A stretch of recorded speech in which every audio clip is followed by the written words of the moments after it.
Hello friends, I am Jasu Bakuhatsu, and this is Let's Play Xardion.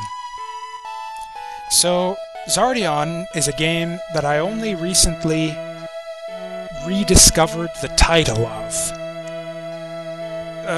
What I mean by that is this is a game I played a couple times as a kid. I remember I like rented it or something, maybe borrowed it from a friend. I played it once, basically. And I've remembered the game vividly for a long time. I remember what it looked like, what it was about, but I could never remember the title. It's just sort of, oh, I remember that game, but I've never been able to pick it up again because I could never find anything about it because I didn't know the title. And just recently, on the internet, I just randomly came across it. There it was on a website. A couple screenshots. I said, hey, that looks like that game I remember that I've never been able to find. And sure enough, it was. And that game, as you can see, was Xardion, as it turns out. Let's play it and see how it holds up. So, I mentioned earlier that I remember the game vividly, but really, I'm pretty sure I didn't actually play that much of the game. I got through maybe like the first couple stages or so, but other than that, I'm basically going into this blind. I just thought it'd be kind of a neat idea for a Let's Play. It's like, hey, here's this game I remember playing as a kid. Let's sort of go back and rediscover it for the first time and sort of evaluate it from my new, mature, adult perspective. So, I guess I should maybe talk about what drew me to this, to sort of remember and want to find this game, is, as you can see, you've got this counter in the upper right corner of the screen. It goes up every time I kill an enemy, as you might imagine. Those are my experience points. This is a game where you level up your character by killing enemies. It's got sort of that action RPG-ish quality to it. And that's basically one of the things that's made this game sort of stick in my mind, because this was like one of the first, probably the first instance where I discovered a game, like a side-scrolling shooter type game, where that incorporated this kind of RPG element to it. It's the only other. It probably wouldn't have been until Castlevania Symphony of the Night years later where I encountered something like this again. And another interesting thing about the game is, as you saw at the beginning, you've got those three little ships that combine into this one big robot.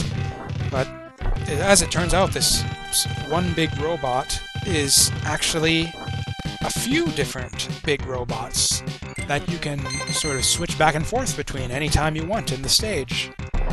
And that's another cool thing about the game that sort of made it stick in my mind and made me want to discover it again and play it, because it just, this isn't something I can't even think of another game that did. Like, okay, Castlevania, you've got the leveling up, but the three different characters leveling up independently, that's not something I can really think of that I can't think of another game that's really done that in the sort of 3D platforming shoot-'em-up space. And for that reason, I've always been wanting to play it again. So, like I said, basically going into this blind, let's see how it is.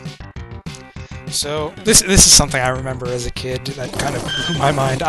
The way you sort of open the menu and switch between your robots is with the select button, which is a seldom used button, as many of you might know.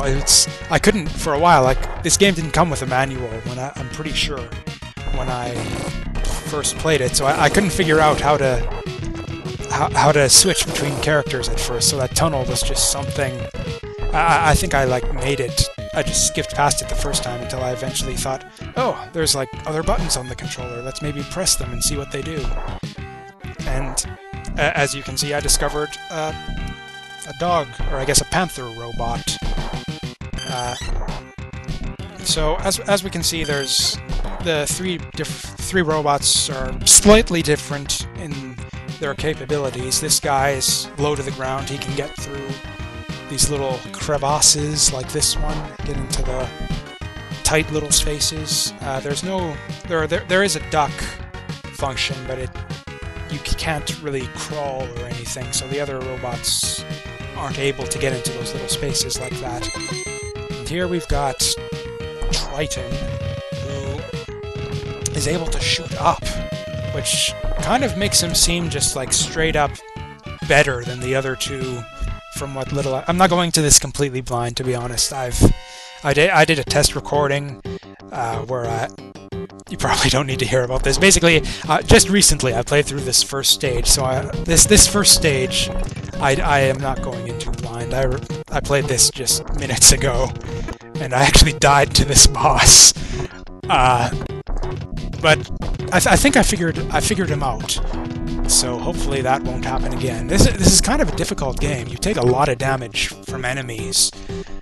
So hopefully this won't turn out to be too disastrous, but... Oh, damn. Yeah, that guy's low on life. Let's maybe switch out. So this guy's special ability is that he's got a head tentacle, I guess. The other guys can fire off two shots at once. This guy's only got the one, but he's got like this melee head tentacle flip thing that he can do, which I guess probably good for like dealing with a bunch of enemies in close quarters. I don't know. He seems kind of shit for dealing with this boss, though. Triton seems like he'd be ideal, but now let's do our dog robot. They call him Panthera, so I guess maybe he's a panther? I don't know, he looks... Yeah, I guess he does look more like a panther than a dog, really. Look at that! That was like the first hit that I took with this guy. And so the way this works is if one character dies, you're sort of done for, which is why it's ideal to sort of switch between your characters to keep any of them from dying. So basically, yeah, I'll use Panthera until he's like one hit from death, and then I guess I'll switch back to Tentacle Head, and hopefully that'll do it for this boss. It took me like a really long time to actually die to this guy the first time, but this first boss at least seems to have like a lot of health. And, whoa.